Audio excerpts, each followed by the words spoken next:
Savitri,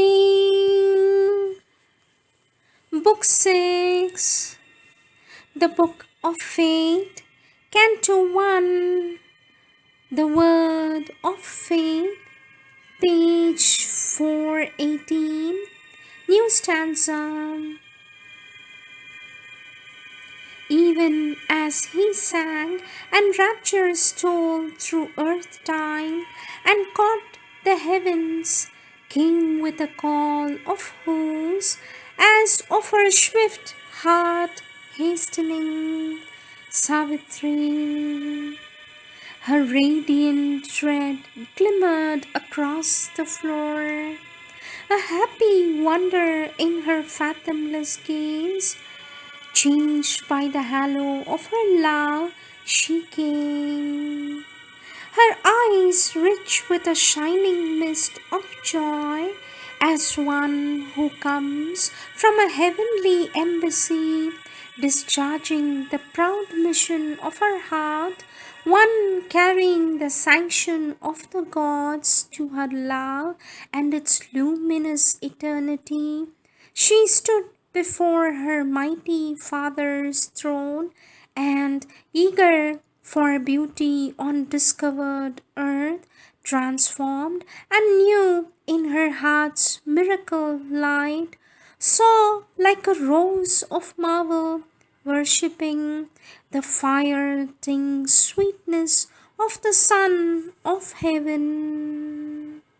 He flung on her his vast immortal look, his inner cage surrounded her with its light, and reining back knowledge from his immortal lips, he cried to her, "Who is this that comes, the bride, the flame born, and round her illumined head pouring their lights, her hymeneal palms move flashing about her? From what green glimmer of glades, retreating into dewy silences, or half-seen verge of waters, moon betrayed, bringest thou this glory of enchanted eyes? Earth has gold-hued expanses, shadowy hills that cow their dreaming phantom heads in night, and guarded in a cloistral joy of woods, screened banks sink down into felicity, seized by the curved, incessant yearning hands and ripple passion of the upgazing stream. Amid cool-lipped murmurs of its pure embrace, they loose their souls on beds of trembling reeds, and all these are mysterious presences in which some spirit's immortal bliss is felt, and they betray the earth-born heart to joy. There hast thou paused, and marvelling born eyes, unknown, or heard a voice that forced thy life to strain its rapture through thy listening soul? Or if my thought could trust this shimmering gaze, it would say thou hast not drunk from an earthly cup, but stepping through azure curtains of the noon, thou wast surrounded on a magic verge in brighter countries than man's eyes can bear. Assailed by drooping voices of delight, and seized mid a sunlit glamour of the boughs, in fairy woods, led down the gleaming slopes of Gandhamadan, where the Apsaras roam, thy limbs have shared the sports which none has seen, and in God haunts thy human footsteps strayed, thy mortal bosom quivered with God's speech, and thy soul answered to a word unknown.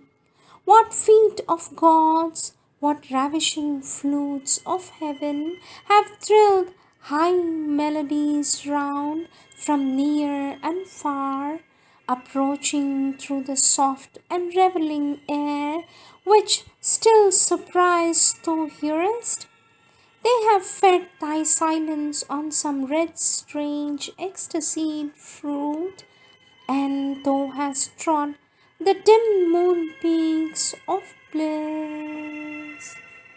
Reveal, O winged with light, whence thou hast flown, hastening bright-hued through the green tangled earth, thy body rhythmical with the spring bird's call. The empty roses of thy hands are filled only with their own beauty and the thrill of a remembered clasp, and in thee glows a heavenly jar, thy firm, deep honeyed heart, new brimming with a sweet and nectareous wine. Thou hast not spoken with the kings of pain. Life's perilous music rings yet to thy ear, far melodied, rapid and grand, a sensuous song, or soft as water, plashing mid the hills, or mighty as a great chant of many winds. Moon bright, thou livest in thy inner bliss.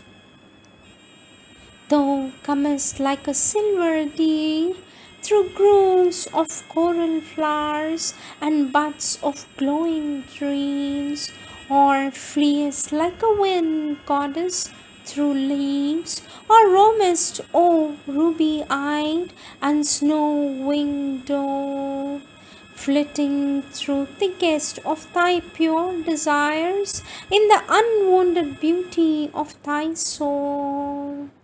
These things are only images to thy earth, but truest truth of that which in thee sleeps.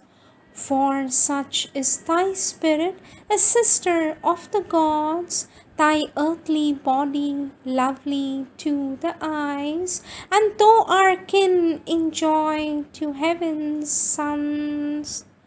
O thou who hast come to this great perilous world, now only seen through the splendor of thy dreams, where hardly love and beauty can live safe, thyself a being dangerously great, a soul alone in a golden house of thought, has lived walled in by the safety of thy dreams.